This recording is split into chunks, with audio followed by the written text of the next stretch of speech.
Next up, we got when the NHL playoffs are rigged. Now, I don't know what this means. I don't know what happened, but I'm guessing it's rigged. All right, shout out to Hockey Psychology. Go subscribe. If you want more NHL videos, hit that like button, hit that sub button. Legend. It's Bennett with the power play goal to tie it. Super loud. Watch Bennett right here. A shove into the goaltender, and then the goal right there. Wait. Reviewed and determined there was no goaltender interference on the play. We have a good goal. Hold on, wait. Oh, he going to explain. Yes. It wouldn't be the NHL playoffs without fan bases losing their mind and legitimately believing the league is rigged. It's been a wild second round of the NHL playoffs, so let's cover all the strategies, storylines, and conspiracies so far in round 2. The Boston Bruins versus the Florida Panthers. There is a legitimate hate in this series, and it stems all the way back from... about to cry? Come on, bro. Come on, man. Last year. This is a grown There is man, a bro. legit... Grown man. And you know, this is not even a grown man, bro. This is an elderly man. He hitting the elderly status. You know, you call a grown man somebody, what, 25, 30 years up, 30-year-old. You feed them 30-year-old mark to about 45, 50s. When you about 55, you an elderly man, bro. You know what I'm saying? No disrespect, though. No disrespect. I respect my elders. You know what I'm saying? But... legitimate hate in this series, and it stems all the way back from last year when Florida upset Boston to kick off their magical run. That bad blood has spilt over, and it's changing the dynamic of this series. In Game 3, Marchand threw a hit on Sam Bennett, and it looked at the time that he just got the worst end of it, as he would miss the remainder of the game. Then the hockey world got to see the other angle, and it appeared as though Bennett catches him with a subtle right hook to the face. Bruins coach says it's on purpose. Panthers coach says it's accidental. It's all mind games, and that would set... No. Bro hit him, bro. Bruins coach... Bro hit him. Angle. No, come on. Bro. As he... Like, how do you accidentally sock a nigga right in his jaw? How do you accidentally do that? He would miss the remainder How do you of the accidentally game. do that, bro? Then the hockey world got to see the other angle, Come and on, it appeared bro. as though Bennett... If anything, you would be like, oh, and you just kind of like, you know what I'm saying? Because I see his hands up. And you would just, bro, come on, bro. He's obviously... catches him with a subtle right hook to the face. Bruins coach says it's on purpose. Panthers coach says it's accidental. It's all mind games, and that would set up a massive Game 4. With Marchand still being out due to concussion protocol, Sam Bennett has undoubtedly become public enemy number 1 in Boston. Emotionally heading into Game 4, those two teams were at each other's throats. While tactically, Florida has certainly dominated. Both teams' offenses heavily rely on their ability to get in on the forecheck and cause hell.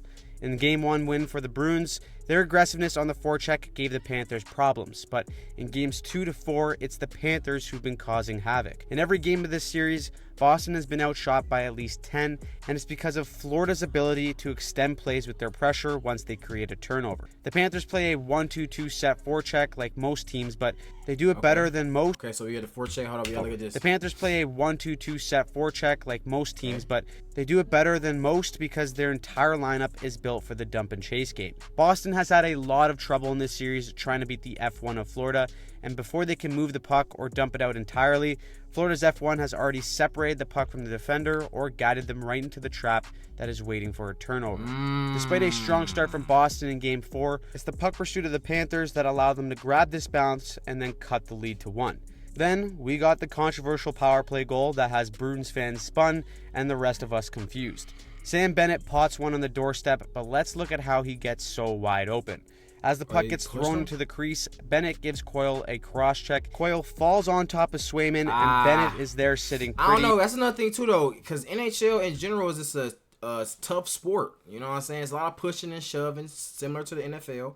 A lot of pushing and shoving. You know what I mean? So, I don't know if you mistake this from pushing and shoving and just being, like, you know what I'm saying, physical versus blatantly cheating. Let me know in the comments. I don't know. I'm a new NHL fan. I'm too much of a casual to have an opinion, bro. You know Coyle a cross check. Coyle falls on top of Sway. I mean, it don't like he really pushed him. Like, if he really like pushed him, okay. But it kind of like he just put his arms behind him. Pause. No, did he? Puck gets thrown into the crease. Bennett gives Coyle a cross check. Coyle falls on top of Swayman, and Bennett is there. But then again, on top of that, though, this is NHL, and they are on skates. So any little slight push By the way, sorry, y'all. If y'all can hear my family in the back, bro, they just love screaming, bro. They love screaming. You know what I'm saying? Love being loud. So you might hear them in the back. I apologize. Anyways, though, they are on skates. You know what I'm saying? So a slight push can make you just move because you're on skates. You know what I'm saying? It's not like you just flat-footed. Bennett gives Coyle a cross-check. Coyle falls on top of Swayman, and Bennett is there sitting pretty to bang home the rebound to continue being the most hated man in Boston. The Bruins challenge for goaltender interference. Refs take a look, and they decide that the goal stands. Now, the NHL issued a statement after this game, but the explanation states, that the shove, which also could have technically been a cross-check, did not prevent Swayman from playing his position in the crease prior to the goal. Now, Swayman? Who is Swayman? Is that the goal? That's the goal. Open. As the puck gets thrown into the crease, Bennett gives Coyle a... It didn't give him... What did it say? Did not prevent Swayman from playing his position. I mean, I think it did. I'm not gonna lie, it did. Cross-check. Let's just see. Coyle falls on top of Swayman. Yeah, he's... I mean, bro, he's literally in the way. I mean, what can you say, bro? He trying to turn to the right, and it's a person right in front of him. Like, you know what I'm saying? Like, Bennett is there. I don't know, bro. I don't know. Now that I read what they said, I don't know, bro. Did not prevent from playing his position in the crease. What is the crease? I think the crease is the blue. Prior to Bennett's goal. I don't know, bro. That the shove, which also could have technically been a cross-check, did not prevent Swayman from playing his position in the crease prior to the goal. Now, like I've said in the past, I have no clue what is or isn't goalie interference, and I'm not even sure the NHL knows itself. However, if Coyle was not cross-checked, he could have been there to clear the puck, as Montgomery pointed out in the post-game presser. Bruins fans are absolutely livid. Hockey fans in general are confused because no one knows the exact rule, but at the end, the goal counts and Boston needs to find a way to refocus. Shortly after, McAvoy takes an aggressive step on Tarasenko to try and force a possession change. That's not something I would say, though, because it's only to tie the game. Like, it's not like they won the game. Like, that was the last, it was like a buzzer beater, or it was like 1 minute left, or maybe let's just say that it was OT. It was OT. And then he had that lucky goal, and then that's how they won the game. You know what I'm saying? But if it was just to tie the game, then keep your head intact. All right, it's not over. Still a whole third period to play. So yeah, they got a fluke goal or whatever, but just lock in, bro. Everybody faces adversity. If y'all been keeping up with the NBA, y'all know I'm a Nuggets fan. You know what I'm saying? Y'all, we was down 2-0. All the Wolves fans talking crazy in my comment section. Now we just tied the series. You know what I'm saying? Even though we facing adversity, it's okay. We still gonna prevail. You know what I'm saying? And game 5 tonight? About to win that game. Considering the help he has with numbers, it's not a horrible decision. Unfortunately, the puck takes a weird bounce off of the skate of a Bruins player. If the step counts, and Boston needs to find a way to refocus. Shortly after, McAvoy takes an aggressive step on Tarasenko to try and force a possession change. And considering the help he has with numbers, it's not a horrible decision. Unfortunately, the puck takes a weird bounce off of the skate of a Bruins player.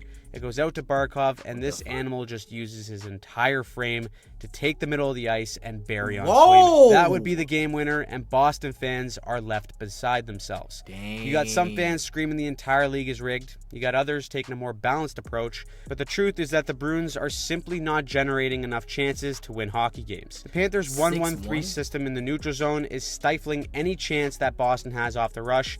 And unlike the Bruins in their own end, Florida has done a relatively good job at beating Boston's F1 on the forecheck to avoid long wins of extended possession.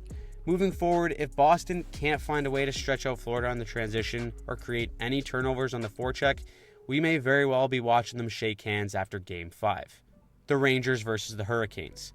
It looked like the Rangers were going to get through the first 2 rounds of the playoffs undefeated, but a late goal on the power play in Game 4 by Carolina kept this series alive for at least one more game. With the Rangers being up 3-1, the story without a doubt has been special teams. They are winning the battle by a landslide, outscoring the Hurricanes 5-0 with 4 power play goals and 1 shorthanded goal.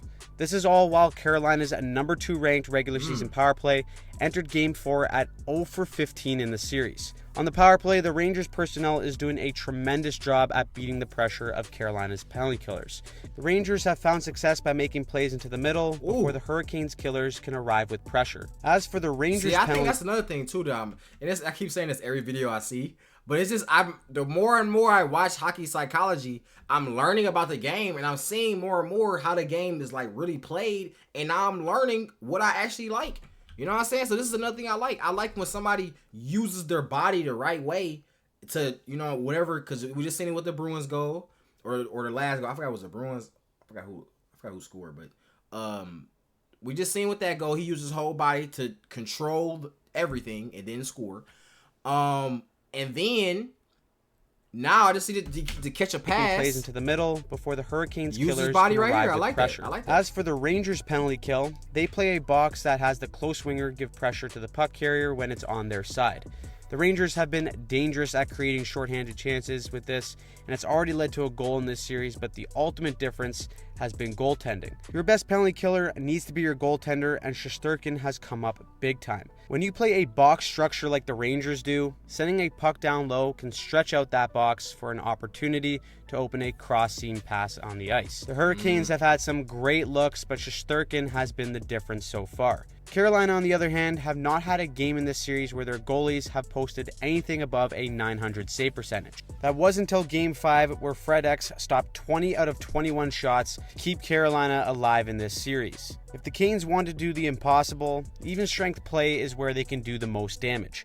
In Game 5, the lone goal for the Rangers was scored shorthanded, while the Hurricanes scored 3 straight goals at even strength in the third to shock the Rangers and force Game 6. It's clear that the Hurricanes have the advantage when 5-on-5, and with this win, Carolina has officially planted the seed of doubt in the Rangers. If the Hurricanes stay disciplined, we could truly see something special. The Oilers versus the Canucks. Now, I'll link our breakdowns to games 1 and 2 in our description, but this series is about to kick into another gear.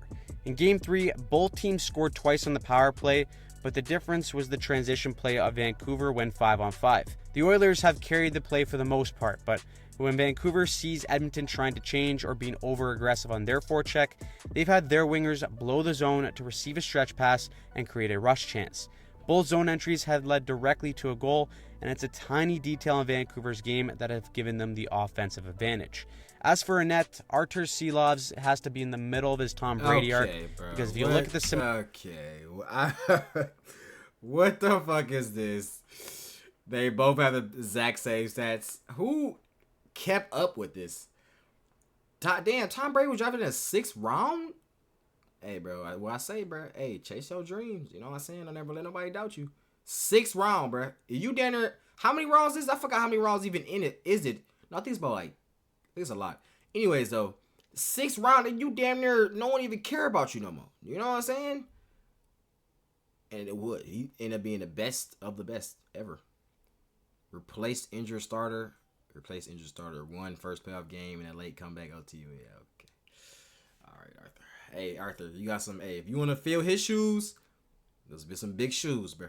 I'm telling you right now, some big shoes. They ain't no little shoes. Some big shoes. Similarities. It's hard to argue. I love how they add 6'4" on there, though. Seriousness, he's been incredible for the Canucks, and he stopped 42 shots in Game 3.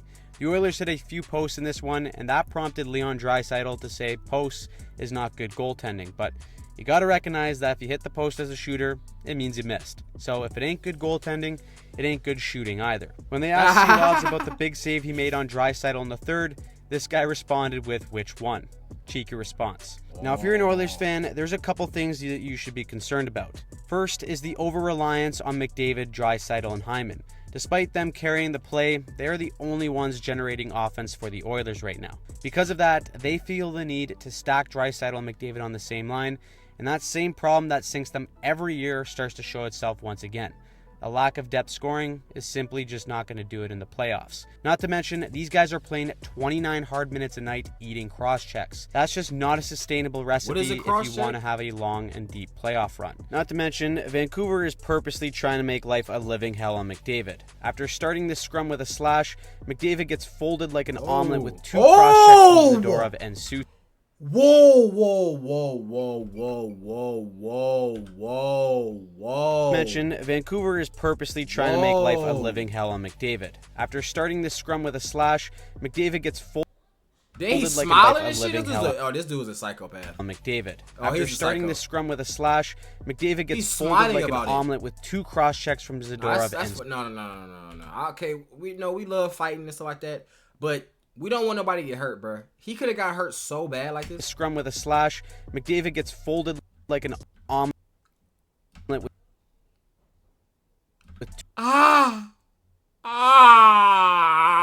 two cross checks from Zadorov and Susi. First one into the back and the next one right into the chops on the way down. That's a visit to the dentist for McDavid, and Susi gets a call from player safety as he gets suspended one game for that cross check. We'll likely see a response to that in game 4, but with both power plays being lethal, if one team gets too caught up in revenge or trying to get payback, it can be the deciding factor in this series. Now the other problem is goaltending. That's a good question. Let me know in the comments. So that happened. Okay, yeah. So it depends on, do you care about, because which one matters more? Winning the game or getting revenge? If you play a tit for tat, then you're going to say revenge. But if you really think logically, you're going to say winning the game. You know what I'm saying? Now, you could sacrifice somebody. Nah, but yeah. Because I think you still going to be, even if you sacrifice, like say you don't use a good player to start a fight, so a good player won't be in a penalty box, but it's still gonna be a player. I think it's still gonna be 4-on-4. So, you know, depending on, they said too, the power play. How good is your power play? You know what I'm saying? How good are you when it's a power play? So yeah, I don't know, bro. Let me in the comments, bro. What y'all think? Payback, it can be the deciding factor in this series. Now the other problem is goaltending. Stuart Skinner was pulled in Game 3, and he's allowed the most goals on low-quality shots in these playoffs so far. 12 goals allowed in the first 3 games is just not going to cut it, and if the Oilers want any shot at winning this series, they need better goaltending from Skinner. The Stars versus the Avs.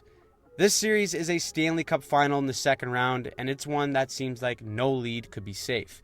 In Game 1, the Stars had a 3-goal lead, blew it, and then lost in OT. They almost did the same thing in Game 2 with a 4-goal lead, but they were able to get an empty netter to avoid complete disaster. But in Games 3 and 4, they have significantly slowed down the Avs offense. Looking at the numbers, the Avs' expected goals, scoring chances, rush chances, and cycle chances are all down from round 1. The Avs' bread and butter comes when they have speed through the neutral zone, and their mobile defense core can join up on the play and create offense. They scored their lone goal in Game 3 as Taves activated off the rush, gained the zone, and stopped up to find McKinnon to tie the game. That being said, Dallas has done one thing incredibly well in this series, and that's getting Colorado to chase the game. So far, Dallas has scored the first goal of every game, and aside from winning Game 1 in OT, the Avs haven't held the lead once in this series. They are playing on Dallas's terms, and in Game 3, the Stars were able to slow down the Avs' rush play by staying patient and above the puck. They held the Avs' high-powered offense to 1 goal because they frequently had layers in the neutral zone to force the Avs to give up possession. And when you're constantly playing from behind like the Avs are, you're forced to take risks to maintain pressure. This not only opens up potential rush opportunities for Dallas, but it also gets an offensive juggernaut like the Avs to play way more defense than they'd like to. Wyatt Johnson has a huge Game 4, getting 2 goals in this one, and even passed up his first career playoff hattie on the empty net to send it over to Sam Steele for the for sure goal. What a beauty this kid is. He is a star in the making for Dallas by having 11 career playoff goals before even turning 21 years old. The Avs are officially on the brink, and if they don't find a way to play with the lead... So wait, what is the age that you can join the NHL? Because I've heard a lot of people saying, like, you could be, like, I've heard, like, I think it was like 19 years old. I heard like a 19-year-old. I think it was a 19-year-old that was on the Red Wings, actually. I think one of our players was 19. He was a young goat, you know what I'm saying? So they're in big trouble of packing their shit and booking the flights to Cabo. So, what do you think of round 2 of the playoffs so far? Who do you think? Hey, I feel like, round 2, yeah, look, I feel like this is where the sports really come in. You know what I'm saying? The bad calls, bad reffing, close blowing leads. This is the real sports, bro. This is entertaining, bro. No matter, I'm sorry, bro, if you root for a team that you on the bad end of the stick, hey, bro, that's the sports, bro. You know what I'm saying? That's what it is, bro. Hey, everybody went through it, bro. Everybody went through it.